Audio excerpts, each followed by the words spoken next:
você tiver a Bíblia, eu vou ler de Lucas 2. Então, se você quiser ir abrindo, esse vai ser o texto. Lucas 2. Esse é o tempo do Advento. Hoje é o segundo domingo do Advento no calendário cristão. Então, é propício falarmos sobre o que significa o Advento, o que é o Advento para nós cristãos. Lucas 2,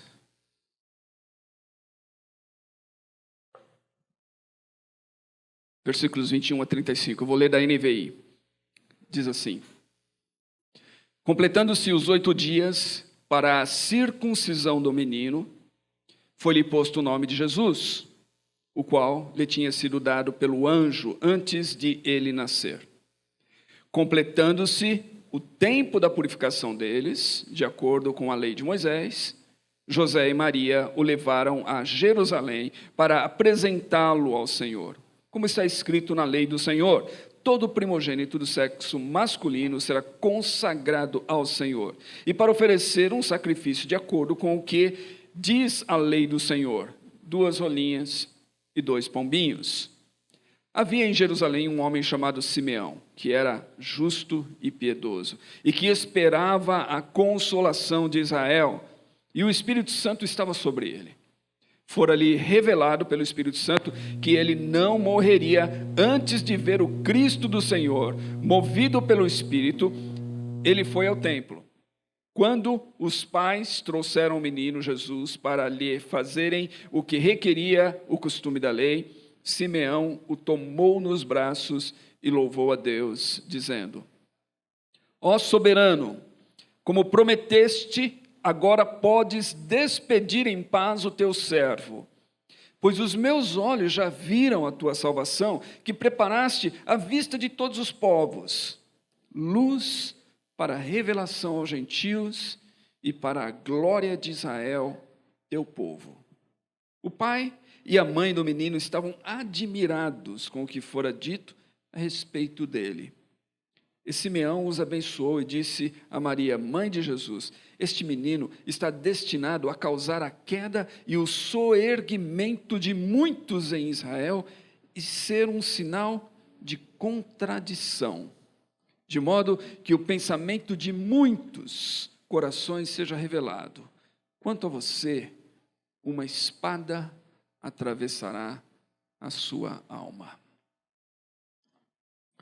Durante muito tempo em minha vida, eu viajei. Acho que não só na pandemia, nos últimos anos eu tenho viajado. Na pandemia praticamente não viajei, a não ser com a minha família, um período ou outro, bem curto. Mas sou grato a Deus até por isso, por não estar viajando, porque eu estava cansado de viajar. Quando você viaja muito, se torna um fardo viajar, entendeu? E eu acho que eu já cumpri com as minhas etapas de viagem por aí. Já cansei de ficar aí na espera, se fica, é um trâmite tão grande que, sério mesmo, cansa. Principalmente o processo de você ir, de chegar, nesses negócios.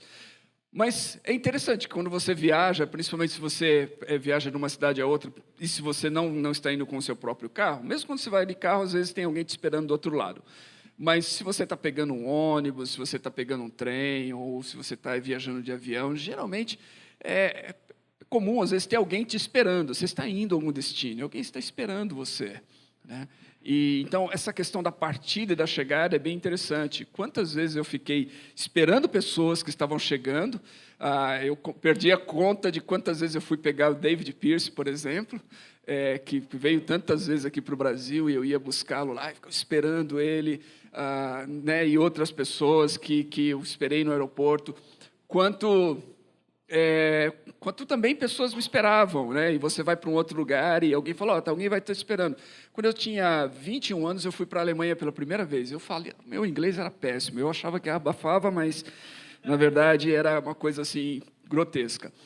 E eu estava todo autoconfiante de que eu ia me dar bem naquele negócio. E eu lembro que assim, quando eu paro para pensar, se meu filho falasse, eu estou fazendo isso, ou minha filha, eu acho que eu não deixaria, né, pensando. Mas eu fui.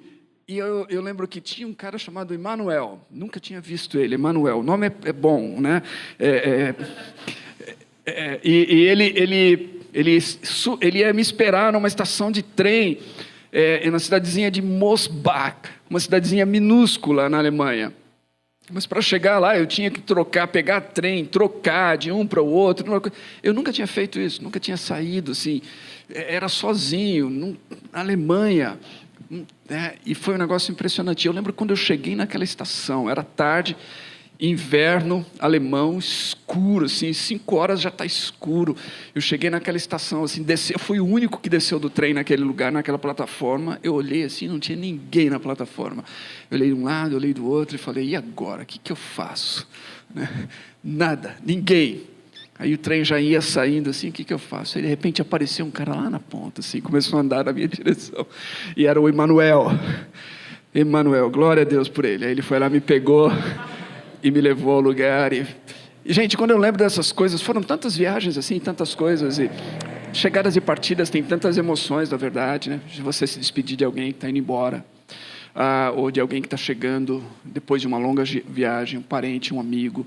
São momentos de abraços, são momentos de lágrimas, às vezes lágrimas de alegria, às vezes lágrimas de tristeza. É interessante isso. E advento é interessante, porque advento diz respeito à chegada. A palavra advento significa chegada ou vinda. E então esse é um tempo da chegada. Quando a gente para no mês de dezembro, nessas 4 semanas, 4 domingos antes do Natal, no calendário cristão, para celebrar o Advento, a gente está celebrando o quê? A chegada, a vinda, a chegada de alguém que foi aguardado, de alguém que estava esperando a sua vinda e ele finalmente veio. E como eu disse, chegadas são momentos de felicidade, justamente porque você está aguardando a chegada. Pode ser a chegada de um viajante, pode ser a chegada de alguém que estava longe, distante, pode ser a chegada de um filho, pode ser a chegada, sei lá, a chegada da noiva, né? O noivo esperando ali, aguardando a chegada da noiva. E essa semana passada a gente estava num casamento e quando ela aparece lá, o noivo desaba chorando e tudo mais, e aquele momento emocionante, choro de alegria e tá. Chegada. Advento é assim. E é interessante que, no entanto, quando a Bíblia foi traduzida para o latim, a palavra usada para traduzir o termo grego parousia, que é vinda, chegada, presença, foi justamente adventus, no latim. Então, você pode falar de advento e falar de parousia, que se você é cristão há algum tempo, é possível que você se lembre de ter ouvido essa palavra, falando da segunda vinda de Cristo, que nós aguardamos. Advento é a mesma coisa, está falando dessa chegada. Por exemplo, em Mateus 24, 27, quando fala da vinda do Filho do Homem, diz assim, porque assim como o relâmpago sai do Oriente e vai para o Ocidente, ou se mostra no Ocidente, assim será a vinda, a parousia, a vinda do Filho do Homem. Na Vulgata Latina, esse termo aqui é adventus. Né? Então, é importante isso, porque nós vamos falar aqui do advento, mas a gente vai entender que, embora Jesus veio, ele já chegou, ele ainda está vindo, ele ainda virá. E isso diz respeito ao primeiro e segundo advento. É sempre importante que a gente mantenha, quando a gente fala de Jesus e do advento, que a gente mantenha diante dos nossos olhos essa realidade, primeiro e segundo advento. Natal também é interessante, porque é chegada, né? E chegada é uma coisa que você espera, e é um tempo de espera. Quando eu era criança, eu esperava, eu já disse isso aqui, então me perdoe, quando a gente vai ficando velho, dizem que a gente vai repetindo as histórias como se fosse a primeira vez, né? Então eu já contei essa história aqui. Quando eu era criança, eu ficava esperando o ano inteiro pelo Natal, porque o Natal era aquela época que o meu pai ia me dar um presente, né? E a gente era uma família simples e tudo mais, e a gente não ganhava presente toda hora, você entendeu? Mas no Natal a gente ganhava o presente, isso era certo. Meu pai trabalhava duro para garantir o presente da criançada, e às vezes dos sobrinhos e outros no Natal. Então a gente ficava esperando aquele momento, era uma ansiedade muito grande por esse momento do Natal. Então, nesse Natal, o que você está esperando? Por que você espera? O que você aguarda? O que está chegando e você aguarda no Natal? É interessante pensar sobre isso, né? Porque advento diz respeito à vinda, chegada, e toda vinda e chegada implica necessariamente num aguardar, numa espera, e numa espera ansiosa por aquele que vem. Termos ligados a advento também, que a gente às vezes não relaciona, mas eles estão ligados, são epifania, ou no grego epifaneia, e apocalipsis, né, o apocalipse, que é aparição, revelação, manifestação, tirar o véu. Todos eles estão conectados a essa ideia do advento e daquilo que o advento representa. Por exemplo, 1 Coríntios 2, versículos 9 e 10, um texto muito citado, muito conhecido. Paulo está citando aqui, na verdade, o profeta Isaías, no capítulo 64, versículo 4. Ele diz assim: todavia, como está escrito, olho nenhum viu, ouvido nenhum ouviu, mente nenhuma imaginou o que Deus preparou para aqueles que o amam. Você já ouviu esse texto várias vezes citado. Mas geralmente as pessoas citam somente essa parte e elas se esquecem que o versículo continua. Olha só, está escrito: olho nenhum viu, ouvido nenhum ouviu, mente nenhuma imaginou o que o Espírito preparou para aqueles que o amam, mas Deus revelou a nós por meio do seu Espírito. Ok? Então, lembra disso, né? Porque às vezes a gente cita esse verso para falar do céu, que a gente... Não. Deus já revelou para nós, Paulo está dizendo, aquilo que ninguém imaginou, nós, pelo Espírito Santo, recebemos essa revelação. E a palavra revelou aqui é justamente a palavra apocalipse, essa palavra de revelar, de tirar o véu, de manifestar, de aparecer. Deus revelou.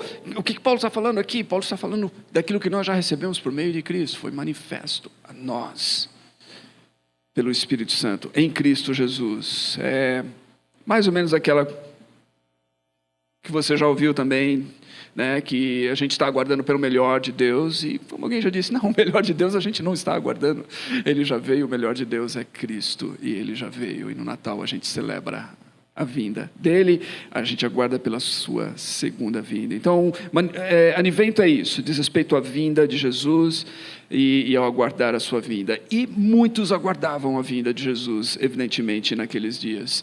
E aqui nesse texto de Lucas 2, a gente tem uma dessas pessoas que aguardava a vinda de Jesus, que é Simeão. Eu já li aqui, fala que ele era um homem justo. E fala que ele era piedoso, ou seja, ele dedicava a sua vida a Deus, ele buscava a Deus. E diz no versículo 25, olha só, diz que ele esperava a consolação de Israel, ele aguardava isso. É interessante que Lucas, no capítulo 1, fala de Simeão que aguardava pela consolação de Israel, e no último capítulo do seu evangelho, no capítulo 24, no versículo 21, ele fala daqueles que após a morte de Jesus estavam indo para Emaús, e diz que eles conversando com Jesus ali no caminho, sem reconhecer quem ele era, eles falaram assim: esperávamos que ele ia trazer a redenção de Israel.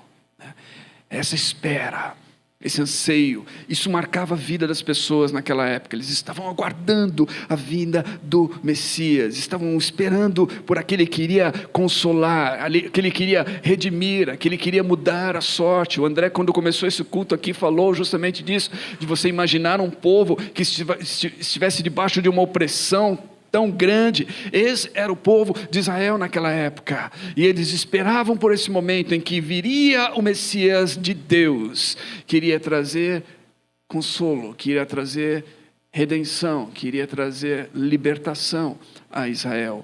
Então, Simeão era uma dessas pessoas, muitos outros, assim como ele, esperavam pela vinda do Messias. E Jesus veio. O capítulo 2, capítulos 1 e 2 do Evangelho de Lucas dizem respeito a justamente isso, ao cumprimento da promessa do nascimento de Jesus. No capítulo 1 a gente vê a promessa sendo feita pelo anjo Gabriel a Maria. Lucas narra a sua história, a história do nascimento e tudo mais, enfocando a figura da mãe de Jesus, Maria, porque por isso a gente vai encontrar aqui no Evangelho de Lucas, inclusive, o Cântico de Maria, porque essa é a maneira como ele decidiu narrar a história. Se você ler Mateus enfatiza mais o pai, ele enfatiza mais José. na sua narrativa. E é interessante que em ambos os casos a gente vai encontrar justamente isso, essa promessa que é feita acerca do nascimento de Jesus Cristo. E aí ele nasce, e no contexto aqui que a gente leu, é o momento da dedicação ou da consagração de Jesus lá no templo, quando ele é levado ao templo para ser consagrado, cumprindo então o mandamento do Senhor. O texto diz isso. E também você já ouviu eu falar, ou outras pessoas, ou você já estudou, que é interessante aqui, o texto relata, né, quando a gente fala que Jesus vinha de uma família pobre, justamente a gente pode tomar como base isso, esse texto, quando a oferta que os seus pais vão levar é a oferta de um pobre. Quando diz que eles vão levar de acordo com a lei do Senhor esse sacrifício, 2 rolinhas e 2 pombinhos, era o sacrifício de uma família pobre, uma família sem recursos, uma família sem bens. É isso que eles estavam ofertando naquele momento ali, a dedicação do Senhor. E no versículo 21 diz o seguinte: e foi-lhe dado o nome de Jesus, o qual tinha sido dado pelo anjo Gabriel antes de ele nascer. Então, está lá, Lucas 1,31, o anjo está falando para Maria e diz assim: você ficará grávida e dará à luz a um filho e lhe porá o nome de Jesus. Então, o nome de Jesus, o nome que Jesus recebeu, e ele recebe aqui nesse momento, é o nome que o anjo disse que deveria ser dado a ele. Como eu disse, Mateus narra a história do ponto de vista de José. Então, Mateus 1,21, o anjo, que não é aqui dado o nome, não diz que o nome, no Evangelho de Mateus, não diz que o seu nome é Gabriel, somente em Lucas. Diz que o anjo fala a Mateus: ela dará à luz, Maria, dará à luz a um filho, e você deverá dar-lhe o nome de Jesus. E aí Mateus acrescenta aqui: porque ele salvará o povo dos seus pecados. Então, a razão do nome Jesus está ligado justamente àquilo que Jesus veio fazer. E Jesus veio para salvar o povo dos seus pecados. Isso é tão importante para nós nos lembrarmos, tão importante em nossa época, em nossos dias, porque essa ideia de Jesus salvar as pessoas dos pecados cada vez mais cair em desuso à medida em que a gente pensa que o problema do homem não é mais o pecado, é tantas outras coisas e não o pecado. Mas o nome de Jesus tem esse aspecto de salvador, de redentor, e de salvar o ser humano daquilo que é o maior inimigo do ser humano, que é o pecado. O nosso maior inimigo não são as estruturas ao nosso redor. O nosso maior inimigo não é o governo, ou a política, ou qualquer outra coisa. O nosso maior inimigo é aquilo que está dentro de nós. É o mal interior, é o pecado.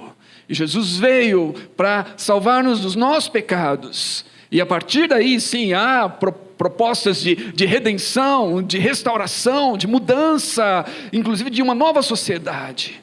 Mas ela começa no nosso interior. E esse é o significado do nome de Jesus. É interessante, Jesus no grego, né, que significa justamente a palavra grega para o termo hebraico que a gente conhece como Josué. E Josué no hebraico, Yehoshua, significa Jeová, o Senhor salva. O Senhor é a salvação. Então o nome de Jesus significa que está ligado ao Salvador. Por isso que nós falamos que Ele é Salvador. Está no seu nome.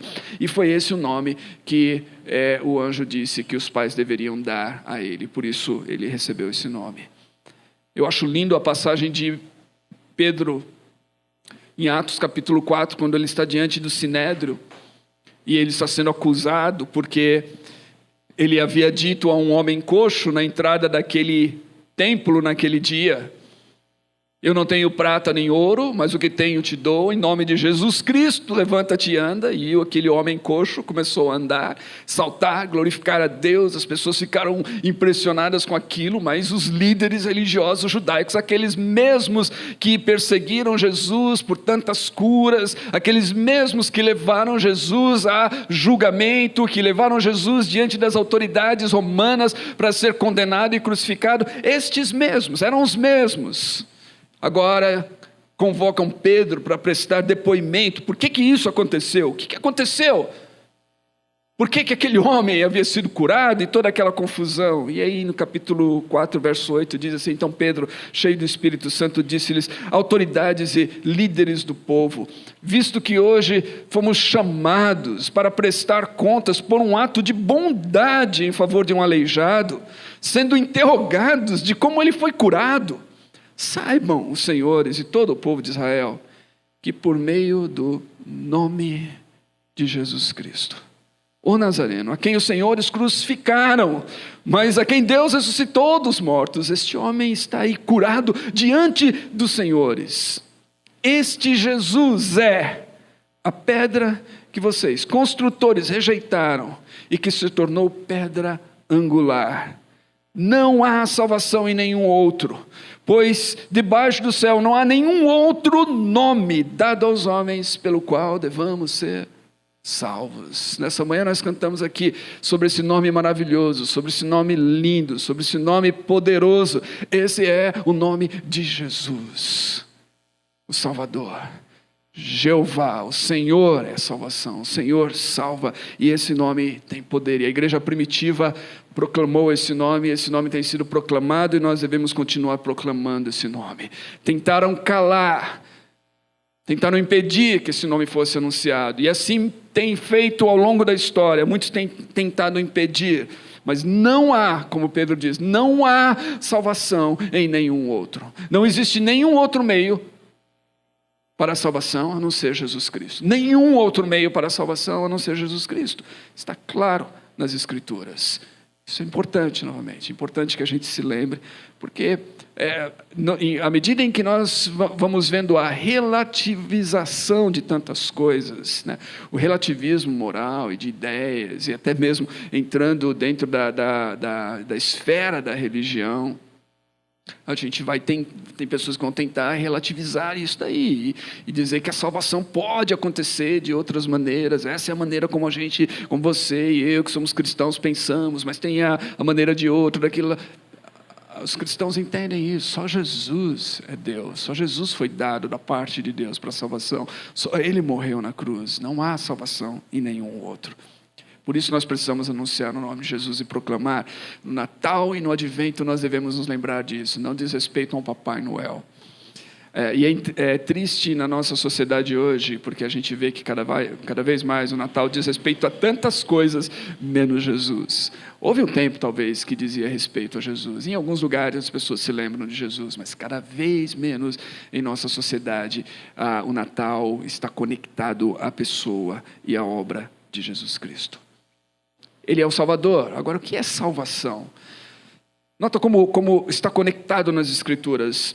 1 João 1, 17 e 18, João diz assim: pois a lei foi dada por intermédio de Moisés. A gente viu que os pais de Jesus foram lá cumprindo a lei e fizeram aquela oferta, aquele sacrifício ao apresentá-lo, era o cumprimento da lei. Eles eram pessoas que temiam a Deus e obedeciam a Deus, e isso estava conectado então à lei que foi dada por intermédio de Moisés. Mas João diz: a graça e a verdade vieram por intermédio de Jesus Cristo. E ele continua dizendo: ninguém jamais viu a Deus, mas o unigênito de Deus, Jesus Cristo, o unigênito de Deus, que está junto do Pai, o tornou conhecido. Revelação, manifestação, abrir o véu, Epifania, Apocalipse, Adventos. O unigênito do Pai tornou Deus conhecido, trouxe Deus para nós. O Emmanuel, Deus conosco, trouxe Deus mais perto, fez com que nós pudéssemos conhecer a Deus, ver Deus, saber quem Deus é. Ninguém jamais viu a Deus, mas Jesus tornou Deus conhecido. Lá no capítulo 14, quando Tomé diz assim: Senhor, nós não sabemos, né, para onde o Senhor vai, como é que nós podemos saber o caminho? Jesus diz assim: eu estou há tanto tempo com vocês, vocês não conhecem o caminho, não, né? E aí Jesus diz lá: quem me vê, vê o Pai. Eu estou manifestando Deus, eu estou manifestando o Pai. E é por isso que João, no capítulo 17, ele vai dizer assim, no versículo 3, esta é a única vez em toda a Bíblia que a gente vai ver uma definição da vida eterna. Está aqui, João 17, 3, diz assim: e a vida eterna é esta, ou esta é a vida eterna. O que é a vida eterna? Alguém perguntaria, o que significa a vida eterna? Esta é a vida eterna. O que é? Que te conheçam o único Deus verdadeiro, e é Cristo Jesus a quem enviaste. Jesus está falando isso na oração dele. Então ele está dizendo, a vida eterna é esta, que te conheçam a ti, ó Pai, o único Deus verdadeiro, e a teu Filho a quem enviaste. Isso é salvação. Isso é o que Jesus veio trazer. Essa é a vida eterna da parte de Deus. É Deus se tornar conhecido pelos homens a quem Ele criou. E é interessante isso, porque a gente vai ler mais adiante que nem todos conhecem a Deus dessa forma. Ninguém viu a Deus antes, a não ser por Jesus. Significa que sem Jesus não tem como conhecer a Deus. As pessoas estão aí, elas buscam a Deus, tem muita gente buscando a Deus. As religiões são uma expressão das pessoas buscarem a Deus. Eu me lembro da história do David Pierce, quando ele estava em um lugar, não lembro agora exatamente, mas na Ásia. E ele estava visitando lá vários lugares e tinha um templo budista lá, né? E ele, se você leu o Rock Priest, você lembra dessa história. E ele disse que Deus tocou no coração dele. Deus falou assim para ele ir lá e entregar uma Bíblia para aquele monge budista no templo. E ele foi lá e ele falou para o monge assim, ele falou assim, olha, eu senti de dar isso para você e eu quero dizer assim, Deus se agrada muito da sua busca. Deus se agrada muito, Deus está feliz que você está buscando Ele. E as religiões são essas, elas são formas, pessoas profundamente religiosas, a gente fala mal da religião, né? E eu acho que às vezes assim, existe o aspecto talvez negativo, mas as pessoas que se curvam diante de altares, e quaisquer que forem, no fundo elas estão buscando Deus, mas elas não conhecem Deus. Cabe a nós dizer que aquilo que elas estão buscando, os altares diante dos quais elas se curvam, eles são de deuses ou do Deus desconhecido que elas não conhecem. Elas buscam de várias maneiras, mas nós temos que apresentá-las o Deus verdadeiro em Jesus Cristo, para que elas o conheçam, recebam a salvação e a vida eterna. Porque a salvação, como eu já li aqui, está somente para aqueles que confiam em Deus. Olha só o que o Simeão diz na sua oração, no seu cântico famoso, versículo 29, ele diz assim, ó soberano, como prometeste, agora pode despedir em paz o teu servo, pois os meus olhos já viram a tua salvação que preparaste à vista de todos os povos, luz para a revelação dos gentios e para a glória do teu povo Israel. A gente vê aqui luz e glória, novamente, o tema de João capítulo 1, quando ele introduz o verbo, a imagem do verbo que veio, se tornou carne, ele vai falar, ele era a luz verdadeira, a luz que ilumina todos os homens, luz, e aí no finalzinho ele vai falar ali, que esse verbo se torna carne, nós vimos o que? A sua glória, como a glória do unigênito do Pai. Jesus está lá, essa manifestação é para todos os povos, diz aqui, é para os gentios também, é glória da casa de Israel, teu povo, mas é para os gentios também, é para todas as pessoas. Só que ele continua ali dizendo, ele continua aqui no versículo 34, ele diz assim, esse menino está destinado a causar a queda e o soerguimento, a queda e a elevação de muitos em Israel, e a ser um sinal de contradição. O que significa? Que embora ele veio para todos, que embora a sua salvação se estende a todas as pessoas, inclusive algo impensável na mente daqueles que estavam ouvindo ali, dos judeus naqueles dias, que aguardavam esse momento, mas aguardavam como a consolação de Israel, o Redentor de Israel, que traria redenção e libertação para Israel. O Simeão está dizendo assim, não, ele é para Israel, mas ele é para todos os povos, ele é para os gentios também, ele é para todas as pessoas. Embora isso seja verdade, ele acrescenta que algo que muitas vezes passa despercebido, ou seja, a vinda dele vai causar com que muitos sejam elevados, sim, mas vai causar a queda de muitos em Israel. Ele vai ser um sinal de contradição. O termo grego aqui, antilego, né? É falar contra, é você se opor. Ele vai ser um sinal de oposição, significa nem todos irão abraçá-lo como Salvador e como Senhor, nem todos irão ver nele a revelação de Deus, nem todos receberão a vida eterna por meio dele. E é por isso, esse é o paradoxo do Evangelho, né? Alguns vão tropeçar. O texto que eu li aqui de Pedro, falando ao Sinédrio, ele cita justamente isso. Ele fala dessa pedra de tropeço. Alguns tropeçam e caem nessa pedra. Ele vai falar isso em 1 Pedro capítulo 2, citando aqui, na verdade, as palavras da profecia de Isaías, no capítulo 8 e no capítulo 28, onde está falando dessa pedra angular e pedra de tropeço. Jesus é a pedra firme, Jesus é a rocha eterna, Jesus é o fundamento para aqueles que se apegam a Ele, para aqueles que confiam nele, para aqueles que abraçam a Ele como fundamento. Mas para aqueles que rejeitam Jesus, para aqueles que rejeitam a mensagem de Jesus, para aqueles que não confiam em Jesus, ela é uma pedra de tropeço. É uma pedra onde as pessoas vão tropeçar e cair. É uma pedra, a gente pode dizer, de perdição, de queda. Essa é a ideia. E João diz isso no seu evangelho novamente, no capítulo 1, versículos 10 a 12. Quando ele fala, aquele que é a palavra estava no mundo, o mundo foi feito por intermédio dele, mas o mundo não o conheceu. Note, quando nós falamos, nem todas as pessoas conhecem a Deus, embora Deus tenha criado todas as coisas. Elas não conhecem a Deus, elas desejam, elas querem, mas elas não conhecem a Deus. E aí diz assim que ele, Jesus, a palavra, veio para o que era seu, está falando do seu povo, e os seus não receberam. Exatamente aquilo que Simeão está falando ali. Motivo de queda e soerguimento para muitos em Israel. Um sinal de contradição. Os seus não o receberam. Contudo, aos que o receberam, alguns deles do seu povo, muitos dos gentios, aos que o receberam, aos que creram em seu nome, deu-lhes o direito de se tornarem filhos de Deus. É isso. Jesus veio para que nós pudéssemos conhecer Deus, para que pudéssemos ser perdoados e livres do nosso pecado, para que pudéssemos nos tornar filhos de Deus. Nós nos tornamos filhos de Deus, nós temos essa relação com Deus como Pai, por meio de Jesus e de Jesus somente. Por isso é tão importante que nós nos lembremos de quem Jesus é, daquilo que Ele significa, da sua importância para as nossas vidas, sim, mas da sua importância para a vida de milhões ou bilhões de pessoas que precisam ainda ouvir que esse nome é poderoso, que esse nome é lindo, que esse nome é belo, e elas só vão saber isso quando elas souberem quem é Jesus. Mas para saber quem é Jesus, nós precisamos apresentar Jesus a elas. É impressionante isso.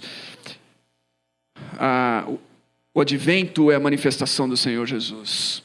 Aquilo que os cristãos aguardam é o segundo advento, a manifestação de Jesus. Então nós celebramos o primeiro advento agora, no final do ano, olhando para trás, para Jesus que já veio.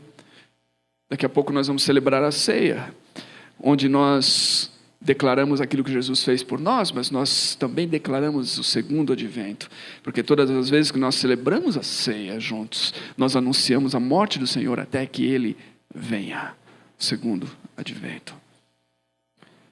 O canto de Simeão aqui é conhecido como Nunc Dimittis, que é o termo latim das primeiras palavras gregas desse canto, que significa despede agora, né? Ele canta dizendo, no versículo 29, no grego, começa com despede agora. Nossa tradução diz, ó soberano, como prometeste, agora podes despedir em paz o teu servo, os meus olhos já viram a salvação. Só pode se despedir em paz dessa vida aqueles cujos olhos viram a salvação. Pensa nisso. Eu comecei falando aqui de chegadas e partidas. Advento é chegada. Mas no advento a gente se lembra que também a gente precisa de Jesus para que a gente possa partir bem. A gente só pode partir em paz. A gente só pode dizer, como Simeão aqui, olha, eu posso agora ir para onde vou. Eu posso ir para a eternidade, eu posso partir dessa vida para outra em paz. Eu posso descansar, é um descanso para aqueles que têm Jesus. A morte não é o terror, não é o pavor, não é o assombro. A morte é uma passagem em paz, é uma passagem pacífica. Eu posso ir em paz, porque meus olhos viram a salvação? E essa é a grande pergunta das nossas vidas. E eu quero concluir com essa pergunta. Os seus olhos viram a salvação? Você conhece de fato Jesus? Ele é Salvador seu? Porque essa é a coisa mais importante da nossa vida. Esse é o melhor presente de todos. Essa é a grande decisão da vida. Esse é o ponto da nossa existência. Se nós vivermos a vida inteira e perdermos isso, nós perderemos tudo. Mas se nós tivermos isso, ainda que a nossa vida seja marcada por problemas difíceis, ainda que a gente seja pessoas de uma família pobre, ainda que passemos por grandes apertos e dor e sofrimento, esse ponto redime tudo. Recentemente eu estava lendo o livro do C.S. Lewis, O Grande Divórcio, que fala justamente sobre essa questão da vida após a morte, né? Para onde é que a gente vai? O que acontece? E Lewis escreveu esse livro como uma resposta ao grande poeta William Blake, que num dos seus livros num dos seus famosos poemas fala sobre o casamento entre o céu e a terra. E essa possibilidade de que, o céu e o inferno, melhor, céu e inferno vão se casar, Blake dizia nos seus poemas, essa possibilidade. Ainda hoje as pessoas ficam tentando pensar nessa ideia. E se não houver de fato inferno? E se de fato, no final das contas vai ser tudo um lugar só? Inferno e céu, um casamento feliz, todo mundo vai para essa marcha feliz. Luz discordava disso. E ele escreveu O Grande Divórcio, porque ele está dizendo, não tem casamento entre céu e inferno. Há um grande divórcio. A primeira versão desse livro que eu li era O Grande Abismo. Um grande divórcio, um grande abismo. Não tem. Mas nesse livro ele fala o seguinte, que para aqueles que receberem Jesus, para aqueles que conhecerem aqui nessa terra Jesus, então a razão de viver, o céu, a existência, e poder se despedir em paz e partir em paz, para essas pessoas, ele diz, quando elas olharem no retrovisor da história, ainda que os momentos mais difíceis das suas vidas foram passadas aqui, no retrovisor da história, elas já teriam desfrutado do céu na terra. Você entendeu? Esse é o poder redentor de Jesus. Mesmo as nossas tristes histórias, marcadas por lágrimas e derrotas e sofrimento e dor, em Jesus, tudo é transformado de tal maneira que a gente, ao olhar no retrovisor, a gente olha e a gente vai olhar com gratidão, e a gente vai olhar não com pesar, não com tristeza, não como, nossa, como foi duro, mas a gente vai olhar com gratidão, porque Ele redime a nossa história. Então ter Jesus, conhecer Jesus, ver Jesus, viver para Jesus, é tudo. Perder isso é desperdiçar tudo. Que a gente possa, nesse advento e nessa época, que a gente possa entender essas coisas. Que a nossa esperança, que a nossa espera, que o nosso olhar, que o nosso anseio, a nossa paixão seja por Jesus, acima de tudo. Vamos orar. Senhor, eu oro por meus irmãos e irmãs aqui. Senhor, eu oro para que a gente possa entender o quão precioso esse nome de fato é. Quão lindo, quão majestoso o nome de Jesus, que significa salvação. Jeová, o Senhor, o Deus da aliança, o Deus do concerto, o único e verdadeiro Deus. É salvação, salva. Ele não encolheu o seu braço, Ele estendeu o seu próprio braço para nos resgatar, a mandar o seu Filho ao mundo para morrer por nós, pelos nossos pecados. E, Senhor, eu oro para que nós possamos entender isso, e para que nós, no meio de tanta confusão política, confusão religiosa, mundo tão confuso, tantas ideias, tanta contradição, que a gente não perca Jesus de vista, que Ele ocupe sempre o nosso primeiro olhar, nosso primeiro pensamento, que Ele seja de fato para nós o tesouro de nossas vidas. E aconteça o que houver, sejam quais forem as ameaças que fizerem contra nós, ou o que acontecer em nossa vida, que nós possamos manter esse nome, porque não há nenhum outro nome dado debaixo dos céus para que os homens sejam salvos, para que nós sejamos salvos, a não ser o nome de Jesus. Ó Deus, eu oro para que nós possamos agarrar a isso com tudo que temos e tudo que somos, até que o Senhor venha e que nós o vejamos face a face no segundo advento. Que seja assim, em Teu nome e para a Tua glória.